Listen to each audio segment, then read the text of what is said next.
This channel does not promote any violent, harmful, or illegal activities. All content provided by this channel is meant for an educational purpose only. আর শুরুতেই Medinipur medical কলেজের খবরের দিকে নজর রাখা যাক। প্রসূতি মৃত্যুর দায়ে সাসপেন্ড মেদিনীপুর মেডিকেলের 12 জন চিকিৎসক। সাসপেনশনের পর এফআইআর দায়ের।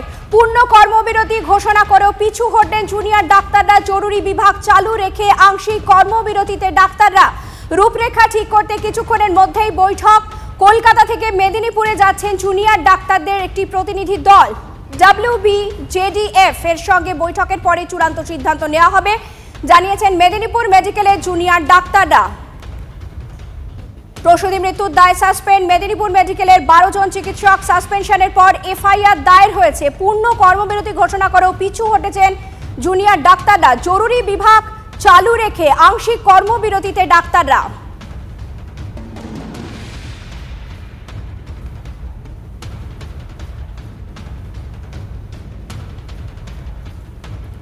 এদিকে সিআইডি তদন্তভার নিতে আজ কোতোয়ালি থানায় যাবে। সেখানকার ছবিটা ঠিক কি উঠে আসছে জানতে চলে যাব আমাদের প্রতিনিধি সুশোভনের কাছে। সুশোভন, কি ছবি উঠে আসছে? সিআইডির প্রতিনিধি দল কি এই মুহূর্তে পৌঁছে গেছে? দেখো, এখনো তারা আসেননি এবং সূত্র মারফত জানা যাচ্ছে তারা আজকেই এই তদন্তভার নেবে। যেটা তুমি জানো, যেটা গুরুত্বপূর্ণ, যে এর আগে সিআইডি কিন্তু অনুসন্ধান করেছিল এবং অনুসন্ধান করতে গিয়ে একদিকে যেমন এমএসবিপি, অন্যদিকে সুপার, যারা পিজিটি, আরএমও, এমনকি যে মাতৃমা, সেই জায়গাতেও কিন্তু তারা পুরো বিষয়টা দেখেছিল, অর্থাৎ পুরো রিপোর্ট তারা সংগ্রহ করেছিল। যেহেতু তারা অনুসন্ধান করেছিল তাই কিন্তু সার্বিক রিপোর্ট তারা একেবারে মুখ্য সচিবের কাছে জমা দিয়েছিল এবং তারপর যেহেতু সিআইডি তদন্ত করার কথা বলা হয়েছে, আজকে তারা এই কোতোয়ালি থানায় আসবে বলে সূত্রের খবর। এবং তারা এই কোতোয়ালি থানায় এসে যে কেস ডায়েরি, অর্থাৎ এর আগে যখন পুলিশ যে ইউডি কেস অর্থাৎ আনন্যাচারাল ডেথ বা অস্বাভাবিক মৃত্যু মামলা রুজু করেছিল, সেখানে পুলিশ কতটা সেই এগিয়েছে।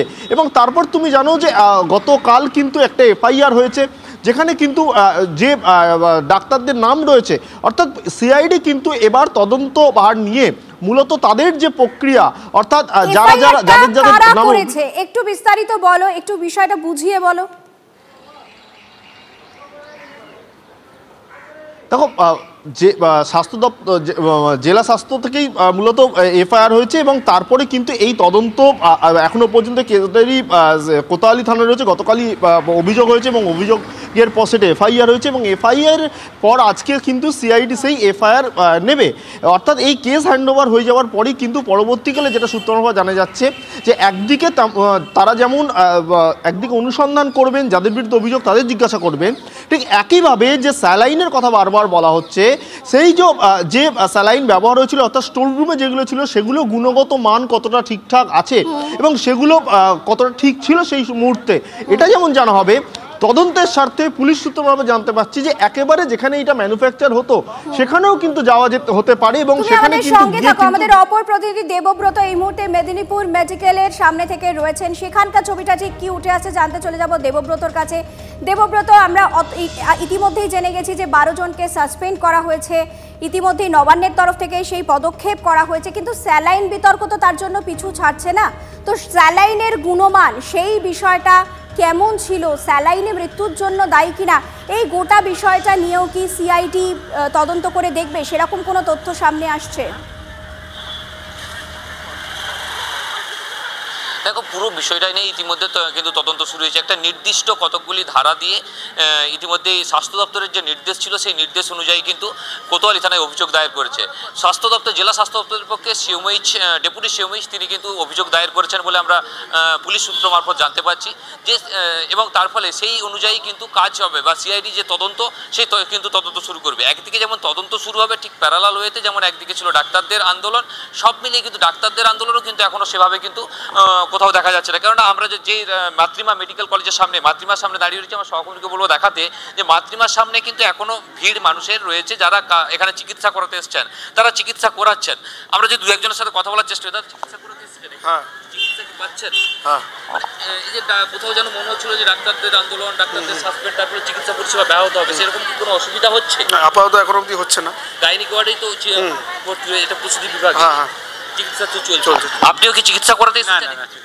দেখো মানে এইরকম যদি আমরা কথা বলি দু একজনের সাথে তাহলে কিন্তু বলতে পারবো যে মেদিনীপুর শহরের যে মাতৃমা বিভাগকে কেন্দ্র করে ডাক্তারদের হুঁশিয়ারি ছিল, ডাক্তারদের আন্দোলন ছিল এবং সর্বশেষ সিআইডি তদন্ত সব মিলিয়ে কিন্তু একটা জটিল পরিস্থিতি তৈরি হয়েছিল। কিন্তু পরিষেবার জায়গায় পরিষেবাটা ঠিক রয়েছে, ডাক্তারদের যে কর্মবিরতি হুঁশিয়ারি দিল সেখান থেকে কিছুটা হলেও পিছু পা হয়েছেন, তারপরে পরিষেবা কিন্তু এখন অবধি কোথাও ব্যাহত হয়নি, তারা কিন্তু পরিষেবা চালিয়ে যাচ্ছেন বলেই আমরা জানতে পেরেছি। সাধারণ মানুষের মধ্যে কি প্রতিক্রিয়া? তার কারণ আমরা দেখেছিলাম দুদিন আগে যে ঘটনা ঘটলো তারপর থেকে সাধারণ মানুষের ভর্তি হওয়া বা সাধারণ মানুষের চিকিৎসা পরিষেবা নেওয়ার ক্ষেত্রে একটা আতঙ্কের কাজ করছিল। তারা স্যালাইন নিতে ভয় পাচ্ছিল, অনেকে ভর্তি ছিলেন, তারা বাড়ি ফিরতে চাইছিলেন। সেই ছবিটা কি উঠে আসছে, সেটা কি কিছুটা স্বাভাবিক?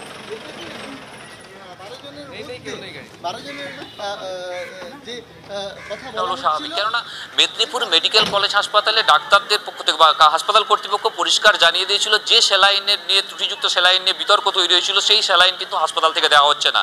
তার ফলে স্যালাইন কিন্তু মানুষকে বাইরে থেকেই কিনতে হয়েছিল এবং তার ফলে কিছুটা হলেও মানে এখানকার যারা ডাক্তারদের পক্ষ থেকে কিছুটা স্বস্তির আশ্বাস পেয়েছিল এবং যারা এখানকার পেশেন্ট পার্টি ছিলেন তারাও কিন্তু কিছুটা হলেও স্বস্তির আশ্বাস পেয়েছিলেন। তার ফলে চিকিৎসা পরিষেবা সেরকমভাবে এখন অবধি মেদিনীপুর মেডিকেল কলেজ হাসপাতালে ব্যাহত নয়। কেননা আমরা সকাল থেকে বারবার বিভিন্ন পেশেন্ট পার্টির সাথে কথা বলেছি এবং সেটা দেখেছি, প্রত্যেকেরই বক্তব্য যে চিকিৎসা পরিষেবা কিন্তু এখন পর্যন্ত মেদিনীপুর হাসপাতালে স্থিতিশীল বা ঠিক জায়গায় রয়েছে বলে মনে করছেন তারা। আপাতত তোমাকে ধন্যবাদ দেবব্রত। পরিস্থিতির দিকে নজর রাখো। এদিকে উৎপল বন্দ্যোপাধ্যায় এই গোটা বিষয়টি নিয়ে কি বলছেন আপনাদের শোনাই।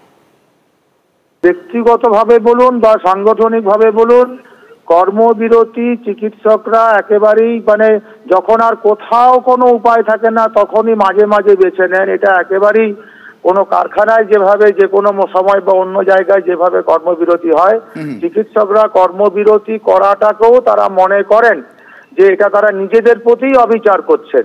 কিন্তু কোথাও একটা তো রোগীর প্রতি তো বলবো সেই দায়বদ্ধতা তো রইলই, নিজের যে দায়িত্বের প্রতিও তারা অবিচার করেন বলে আমার ধারণা কর্মবিরতিতে যারা যান তারা মনে করেন। কিন্তু যখন কোথাও আর কিছু থাকে না, মানে নিজেদেরকে একেবারে বাঁচার শেষ উপায়টুকু হিসাবে তারা চাপ সৃষ্টি করার জন্য কোথাও হয়তো প্রসূতি মৃত্যুর দায়ে সাসপেন্ড মেদিনীপুর মেডিকেলের 12 জন চিকিৎসক। আপনারা ইতিমধ্যেই জেনে গেছেন যে নবান্নের তরফ থেকে 6 জন সিনিয়র ডাক্তার এবং 6 জন পিজিটিকে সাসপেন্ড করা হয়েছে। সাসপেনশনের পর এফআইআর দায়ের হয়েছে। পূর্ণ কর্মবিরতি ঘোষণা করা হয়েছিল জুনিয়র ডাক্তারদের পক্ষ থেকে, তারপরেও তারা পিছু হটেছেন। জরুরি বিভাগ চালু রেখে আংশিক কর্মবিরতিতে ডাক্তাররা সকাল থেকে মেদিনীপুর মেডিকেলের সামনে। ছবিটা কিন্তু একই রকম, সেখানে প্রচুর মানুষ ভিড় জমিয়েছেন এবং তারা বলছেন তারা পরিষেবা পাচ্ছেন।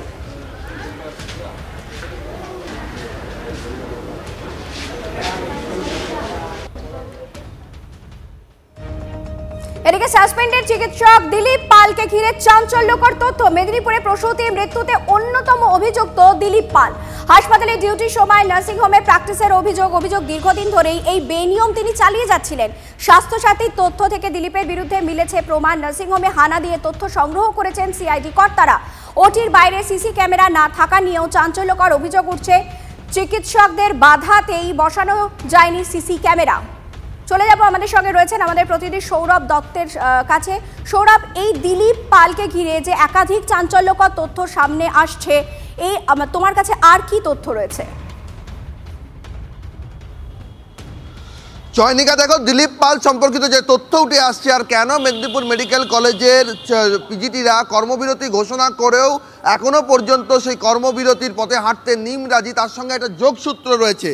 তাদের কাছে এই বার্তাটা এসছে যে রিপোর্ট জমা পড়েছে সেখানে কিন্তু সিনিয়র চিকিৎসকদের তাদের ভূমিকাটাই সবচেয়ে বড় করে দেখা হচ্ছে। সেটার কারণ কি? সেটার কারণ হচ্ছে দিলীপ পালরা অ্যাসিস্ট্যান্ট প্রফেসর পদমর্যাদার। একটা সরকারি হাসপাতালে নিয়ম হচ্ছে যে যদি প্রফেসর পদমর্যাদা, একটা ইউনিটের প্রধান কে হবেন, যদি প্রফেসর অর্থাৎ শিক্ষক চিকিৎসক, তার পোস্টটা হচ্ছে, ডেজিগনেশনটা হচ্ছে প্রফেসর। যদি কোনো প্রফেসর না থাকে তাহলে অ্যাসোসিয়েট প্রফেসর। মেদিনীপুর মেডিকেল কলেজে প্রফেসর, অ্যাসোসিয়েট প্রফেসর রয়েছেন, তা সত্ত্বেও দিলীপ পাল হুঁশিয়ারি দিয়ে রেখেছিলেন যে তাকে যদি ইউনিটের প্রধান না করা হয় তিনি কোনো অপারেশনই করবেন না। এটা TV9-এর কথা নয়। রবিবার বিভাগীয় প্রধান যিনি রয়েছেন তিনি কিন্তু ডক্টর মোহাম্মদ আলাউদ্দিন, তিনি স্বাস্থ্য ভবন দপ্তরে এসে SSKM যে বৈঠক হয়েছিল সেখানে তার এই অসহায়তার কথা জানিয়ে গিয়েছেন। এমনকি বলা হচ্ছে যে সিসি ক্যামেরা, তাকে জানতে চাওয়া হয় যে আমরা সিসি ক্যামেরার ফুটেজ কেন পাচ্ছি না। তিলোত্তমা কাণ্ডের পর সিসি ক্যামেরার ফুটেজ যেখানে রোগীর প্রাইভেসির বিষয় নেই, যেখানে রোগী স্বার্থের বিষয় নেই, সেই সমস্ত এলাকাগুলোতে কেন আপনারা সিসি ক্যামেরা বসাননি? সেখানেও এই বিষয়টা উঠে এসছে যে সিসি ক্যামেরা বসানোর ক্ষেত্রেও আপত্তি এসেছিল চিকিৎসকদের তরফে।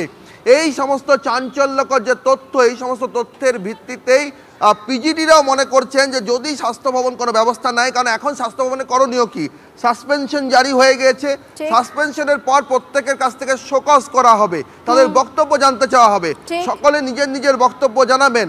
এই সকল বক্তব্যের মধ্যে যাদের বক্তব্য শুনে সরকার সন্তুষ্ট হবে না তাদের বিরুদ্ধেই ব্যবস্থা নেওয়া হবে। এই মেসেজটা পেয়েই কিন্তু পিজিটিরা আপাতত স্ত্রীরোগ যারা বিভাগের পিজিটিরা আছেন তারা কিন্তু সহমত নন কর্মবিরতির পথে হাঁটার ক্ষেত্রে। ধন্যবাদ, আপাতত তোমাকে ধন্যবাদ সৌরভ। যদি এই অভিযোগ হয় যে একজন যার ওখানে উপস্থিত থাকার কথা তিনি বাইরে ওই চাকরি না করে বাইরে কোনো প্রাইভেট প্র্যাকটিস করছেন, এইটা যদি বেরিয়ে আসে তাহলে অবশ্যই তার শাস্তি হওয়া দরকার। কিন্তু সেটার কারণ মানে পেশেন্ট মারা যাওয়ার কারণ, রোগী মারা যাওয়ার কারণ সেটা কোনোভাবেই হতে পারে না। আমরা ডাক্তার আমরা খুব ভালো করে জানি যে ওখানে 100 জন ডাক্তারও যদি উপস্থিত থাকতো, যদি ওই রকম একটা ভেজাল স্যালাইন, একটা নিম্নমানের স্যালাইন যদি যায়, সেখান থেকে হঠাৎ করে যদি ইউরিন আউটপুট শাটডাউন হয়ে যায়, তাহলে সেখান থেকে একেআই থেকে বাঁচানো সম্ভব হয় না। একটা লোক দোষী বা একটা লোকের অনেক ভুল ত্রুটি আছে, তার মানে এটা নয় যে আমি অন্য কোনো জিনিসের দোষ তার ঘাড়ে চাপিয়ে দেবো। এই সরকার, আমরা কারোর কাছ থেকে ক্যারেক্টার সার্টিফিকেট নিতে আসিনি। সাসপেনশন হয়েছে যে গ্রাউন্ডসে, সেই গ্রাউন্ডে কি এনার সাসপেন্ড হওয়া উচিত, সেইটা নিয়ে আমাদের কোশ্চেন। সিনিয়র চিকিৎসকদের কি রস্টার হবে, কীভাবে ইউনিট ঠিক হবে, কি ইউনিট প্রোটোকল হবে, এই প্রোটোকল দেখার দায়িত্ব তো জুনিয়র ডাক্তারদের নয়। তাহলে এর যদি প্রপার যে নিয়ম আছে সেই নিয়ম যদি ফলো না হয়ে থাকে তাহলে দোষ কার, ত্রুটি কার? তাহলে স্বাস্থ্য ভবন, স্বাস্থ্যকর্তা, কলেজ প্রিন্সিপাল, কলেজ এমএসবিপি এদের দিক থেকে যদি সদপ্রণোদিতভাবে এফেক্টিভলি রোগী পরিষেবা সংক্রান্ত যা যা সমস্যা আছে সেই সমস্যাকে যদি সম্পূর্ণরূপে সামনে না দেখা হয়, ত্রুটি সংশোধন করা না হয়, তাহলে তো এই ধরনের ঘটনা ঘটতেই পারে।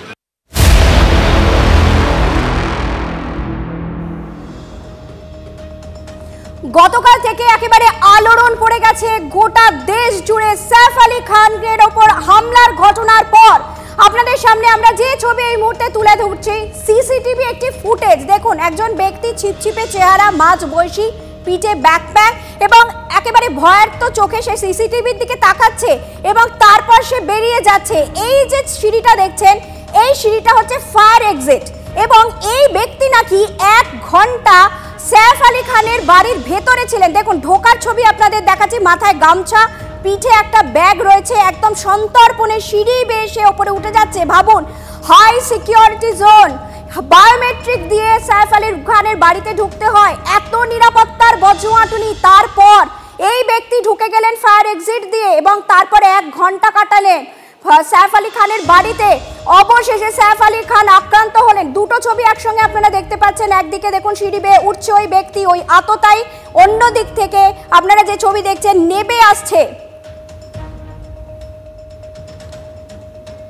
1:37 মিনিট ঠিক ঘড়ির কাঁটায় যখন সেই ব্যক্তি ঢুকছে, সেই আততায়ী ঢুকছে, সিঁড়ি বেয়ে উপরে উঠে যাচ্ছে 4 তলার ফ্ল্যাটে এবং তারপর 1 ঘন্টা সময় কাটিয়ে সে নেমে আসছে সিঁড়ি দিয়ে, ওই একই সিঁড়ি দিয়ে ওই ব্যক্তি নেমে আসছে এবং যাবার সময় তার মাথা দেখুন পুরো ঢাকা, একেবারে গামছা দিয়ে গোটা মুখ ঢাকা, মাথা ঢাকা এবং তারপর সে যখন বেরোচ্ছে তার গলায় গামছাটা রয়েছে, মাথা কিন্তু সেই মুহূর্তে ঢাকা নেই এবং সে ইতস্তত করতে করতে সিসিটিভির দিকে তাকাচ্ছে, অর্থাৎ সে কিন্তু বুঝতে পারছে যে তার ছবি ধরা পড়ছে সিসিটিভিতে। 2:33 মিনিট সে বেরিয়ে আসে, অর্থাৎ মোট 56 মিনিট বাড়ির মধ্যে ছিল ওই আততায়ী, কিন্তু তারপরেও কেউ টের পেল না। বিষয়টা অত্যন্ত আশ্চর্যজনক, অত্যন্ত উদ্বেগের। কথা বলবো, আমাদের সঙ্গে জ্যোতির্ময় রয়েছে। জ্যোতির্ময়, একটা বিষয় বলো, যে ব্যক্তিকে আটক করা হয়েছে সেই ব্যক্তি কি এই ব্যক্তি?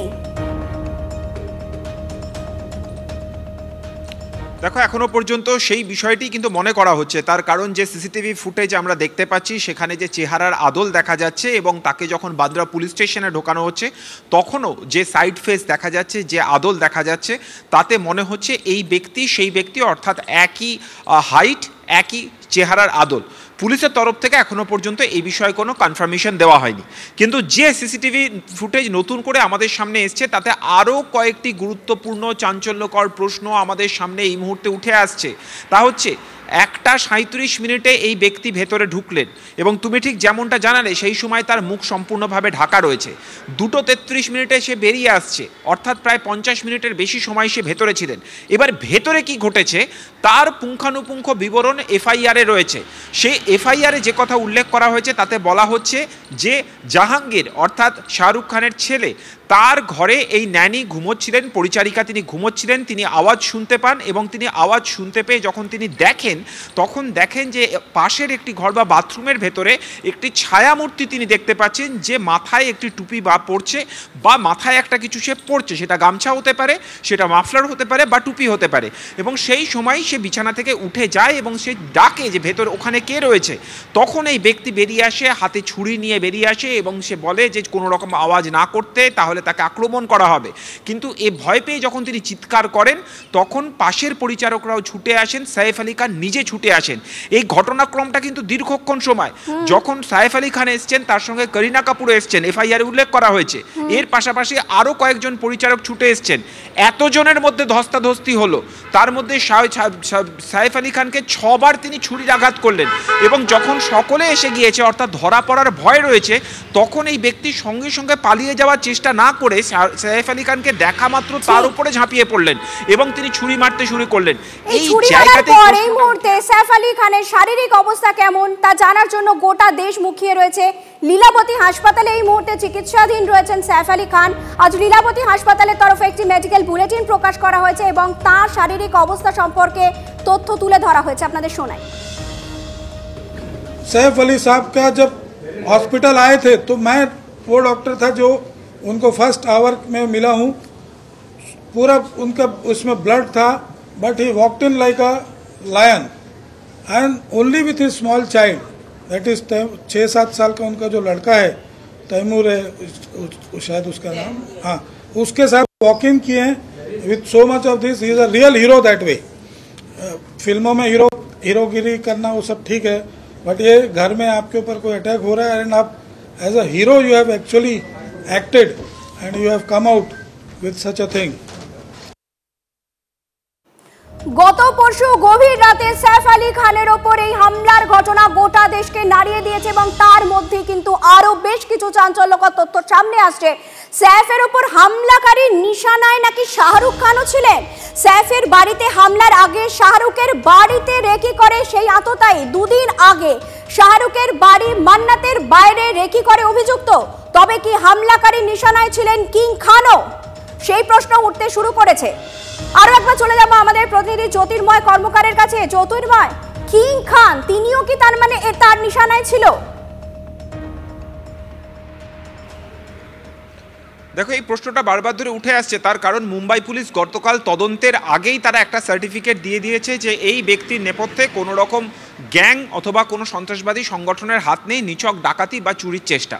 কিন্তু যে প্রশ্নগুলো উঠে আসছে, অর্থাৎ যে কথা আমি কিছুক্ষণ আগেও বলছিলাম, যখন সাইফ আলী খানের সঙ্গে ধস্তাধস্তি হচ্ছে, যখন অন্য পরিচারকরা এসে যাচ্ছে, এই ব্যক্তির কাছে স্পষ্ট যে তিনি ধরা পড়ে যাবেন, তিনি কিন্তু পালিয়ে যাননি। তিনি সাইফ আলী খানকে আক্রমণ করেছেন এবং সেই আক্রমণ গুরুতর আক্রমণ। 6 বার তিনি তাকে দেখা মাত্রই ছুরি মেরেছেন এবং সাইফ আলী খানকে বাঁচাতে গিয়ে বাকিরা আহত হয়েছেন এবং তারপরে এই ব্যক্তিকে ঘরে বন্ধ করে রাখা হয়। কিন্তু তারপর দেখা যায় যে এই ব্যক্তি সেই ঘর থেকে পালিয়ে গেলেন। আমার তোমার বাড়ির ভেতরেও যদি দরজা বন্ধ করে দেওয়া হয়, কোনো ঘরের ভেতর যদি কাউকে আটকে দেওয়া হয়, সেই ঘর থেকে সহজে কেউ বেরিয়ে পড়তে পারেন না। সাইফ আলী খানের বাড়ির ভেতর থেকে ঘরের ভেতর একজনকে আটকে দেওয়া হলো, সেখান থেকে সে পালিয়ে গেল এবং সে সিঁড়ি দিয়ে নেমে এলো। এবং তারপর যে চাঞ্চল্যকর তথ্য উঠে আসছে তা হচ্ছে সিসিটিভি ফুটেজে দেখা যাচ্ছে যে শাহরুখ খানের বাড়ির বাইরেও এই ব্যক্তি ঘুরে বেড়াচ্ছেন। আর ঠিক এখানেই পূর্ববর্তী ঘটনাক্রমগুলো আমাদের আরো বেশি ভাবাচ্ছে, যেখানে অনেকগুলো বিষয়কে উস্কে দিল, নতুন করে অনেকগুলো প্রশ্ন সামনে নিয়ে এলো। জ্যোতির্ময়, আপাতত তোমাকে ধন্যবাদ, পরবর্তীতে আবারও তোমার কাছে আসবো।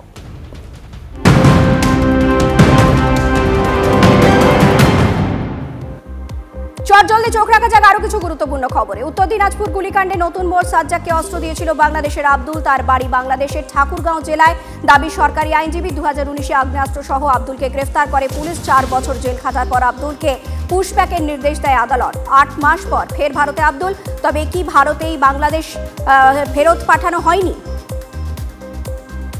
মালদহে তৃণমূল নেতা খুনে 4 দিন পার এখনো অধরা মূল অভিযুক্ত। বিহারে গা ঢাকা মূল অভিযুক্ত জাকির ও তার শাগরেদদের ড্রোন উড়িয়ে স্নিফার জগ দিয়ে তল্লাশি চালিয়েও মিলল না খোঁজ। জাকির শেখের খোঁজে বিহার পুলিশের সঙ্গে কথা মালদা পুলিশের খবর সূত্রে।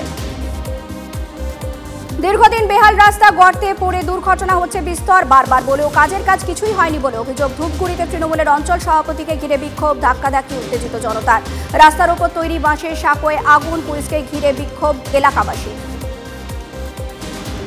দেওয়াল চাপা পড়ে মৃত্যু 5 বছরের শিশু কন্যা জখম। ওই শিশুর দিদি ভর্তি। এসএসকেএমে দক্ষিণ 24 পরগনার উস্তি থানার নজরা এলাকার ঘটনা। সকালে বাড়ির ছাদে খেলা করছিল 2 বোন। আচমকায় দুদিকের ইটের দেওয়াল ভেঙে পড়ে। রক্তাক্ত অবস্থায় 2 বোনকে স্থানীয় হাসপাতালে নিয়ে যাওয়া হলে ছোট বোনকে মৃত বলে ঘোষণা করেন চিকিৎসকরা। তারেকর্ষা থেকে নিখোঁজ 3 স্কুল ছাত্রী সহ 4 নাবালিকাকে চলন্ত ট্রেন থেকে উদ্ধার পুলিশের। বৃহস্পতিবার থেকেই খোঁজ মিলছিল না 3 নাবালিকার। স্কুল ছুটি হলেও বাড়ি না ফেরায় খোঁজ শুরু করে পরিবার। অভিযোগ পেয়ে তদন্তে নেমে বেহুলা স্টেশন থেকে 4 নাবালিকাকে উদ্ধার করে বলাগড় থানার পুলিশ। পিছনে পাচার চক্র নয় তো, তদন্তে পুলিশ। কাল দক্ষিণ কলকাতায় বন্ধ জল সরবরাহ। শনিবার সকালের পর গার্ডেন ব্রিজ জল প্রকল্প থেকে পানীয় জলের সরবরাহ বন্ধ থাকবে। রবিবার সকাল থেকে ফের স্বাভাবিক হবে সরবরাহ। শনিবার সকাল 6টা থেকে 9টা পর্যন্ত জল মিলবে স্বাভাবিক নিয়মে, তারপর বন্ধ করা হবে। এর ফলে দক্ষিণ কলকাতার একাংশ, বাইপাস সংলগ্ন দক্ষিণ পূর্ব কলকাতা এবং সংযুক্ত এলাকার বিস্তীর্ণ অংশে বন্ধ থাকবে জল সরবরাহ।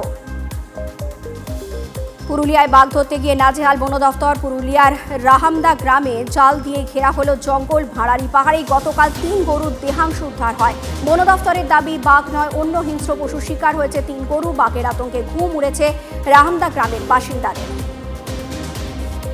পশ্চিম বর্ধমান থেকে এবার বীরভূমে 2 দাঁতাল। সকালে বীরভূমের জয়দেব মোড়ের কাছে 2টি হাতিকে ঘুরতে দেখেন স্থানীয়রা। পুলিশকে খবর দেন স্থানীয় কৃষকরা। হাতিগুলি যাতে গ্রামের ভেতর প্রবেশ না করে তারই চেষ্টা চালাচ্ছে প্রশাসন। সৈফ আলী খান্ডের নয়া মোড়। 24 ঘন্টা টানা তল্লাশির পর অবশেষে মুম্বাই পুলিশের জালে সন্দেহভাজন যুবক। বাড্রা থানায় নিয়ে এসে জিজ্ঞাসাবাদ আটক যুবককে। আটক ব্যক্তি কি সৈফের হামলাকারী এখনো জানায়নি পুলিশ। তদন্তের জন্য সৈফ কারিনার বয়ানও রেকর্ড করবেন গোয়েন্দারা। সৈফের উপর হামলাকারী নিশানায় কি ছিলেন শাহরুখও। সৈফের বাড়িতে হামলার আগে শাহরুখের বাড়িতেও রেকি। 2 দিন আগে শাহরুখের বাড়ি মান্নাতের বাইরেতেও রেকি করে অভিযুক্ত। তবে কি হামলাকারীর নিশানায় ছিলেন কিং খানও। ফের দিল্লি অভিযানের ডাক কৃষকদের। 21শে জানুয়ারি শম্ভু সীমানা থেকে দিল্লি অভিযানের ডাক 2 কৃষক সংগঠনের। এর আগে ডিসেম্বরে 3 বার দিল্লি অভিযানের চেষ্টা করেন কৃষকরা। কাঁদানে গ্যাস, জল কামান ব্যবহার করে তাদের বারবারই বাধা দেয় হরিয়ানা পুলিশ। ছত্তিশগড়ে বড় সাফল্য যৌথ বাহিনীর। বিজাপুর জেলা নিরাপত্তা বাহিনীর সঙ্গে সংঘর্ষে খতম 12 মাওবাদী। বিজাপুরের গভীর জঙ্গলে বুধবার মাঝরাত থেকে শুরু হওয়া যৌথ বাহিনীর অভিযানে সকালের দিকে কোবরা বাহিনীর 2 জওয়ান গুরুতর জখম হন। তারপর অভিযান আরও জোরদার করা হয়। দিনভর গুলির লড়াইয়ে অবশেষে 12 জন মাওবাদীকে খতম করে যৌথ বাহিনী। আগামীতেও দ্রুত আর্থিক বৃদ্ধির ধারা অব্যাহত রাখবে ভারত। পূর্বাভাস বিশ্ব ব্যাংকের। আগামী 2 বছরে 6.7% হারে আর্থিক বৃদ্ধি হবে ভারতের। দক্ষিণ এশিয়ার বৃদ্ধির হারের দিকে লক্ষ্য রেখে এমনই পূর্বাভাস ওয়ার্ল্ড ব্যাংকের। ভারতের বৃদ্ধির হার বিশ্বের বৃদ্ধির হারের তুলনায় অনেক বেশি। মহাকুম্ভে পুণ্যের ডুব 7 কোটির। 11 থেকে 16 জানুয়ারির মধ্যে কুম্ভে স্নান 7 কোটির বেশি পুণ্যার্থীর। এর মধ্যে 11 ও 14 জানুয়ারি ত্রিবেণী সঙ্গম স্থলে অমৃত স্নান করেন 5 কোটির বেশি পুণ্যার্থী ও পর্যটক। এমনই দাবি করছে উত্তরপ্রদেশ সরকার। এবারের মহাকুম্ভে 45 কোটিরও বেশি মানুষের আসার সম্ভাবনা। জাল আধার কার্ড চক্রের অন্যতম মূল পান্ডা পাকড়াও। পুরী থেকে গ্রেফতার রূপক মণ্ডল সহ 5 জন। আধার জালিয়াতি কাণ্ডে ধৃত সমীরের শাগরেদ রূপক। গ্রেফতার করা হয়েছে 2 মহিলা বাংলাদেশি নাগরিককেও।